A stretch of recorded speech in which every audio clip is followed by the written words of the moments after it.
Malonan'ny zavamisy tatoato indrindra ny fisiny ireny fitsaram-bahoaka ireny indrindra ho an'ny eto an-tanan-dehibe na ny any amin'ny tontolo ambanivohitra koa dia matety pitrangana tahaka ireny. Tondra ny heviny sekretera-panjakana miadidiny jandarmeriam-pirenena nazavainy moa fa tsy manaraka ny lalàna ny fanatanterahana ny fitsaram-bahoaka.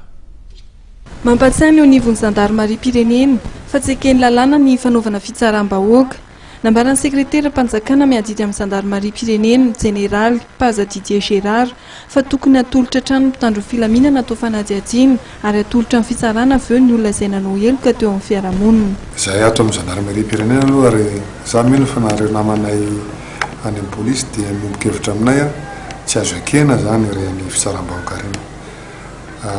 Tany misy lalàna izy ity ary izay diso dia tokony atao ankety dia hoentina amin'ny fitsarana. Fa reny fitsaram-bahoaka ireny izany dia manamarika ihany fa mbola marefurefo ny fanjakana teo aloha ary izay no izahana ankehitriny mba hananana ilay hoe fanjakana tandalana sy matanjaka dia mandray andraikitra ny tompony filaminam-bahoaka ao anatiny ary hoentina ny fitsarana izay diso dia saziana fa tsy ny vahoaka akory no hanao an'izany. Mampalahelo ihany raha ohatra ka hoe zavatra tsisy dikany nefa dia analana ain'olona.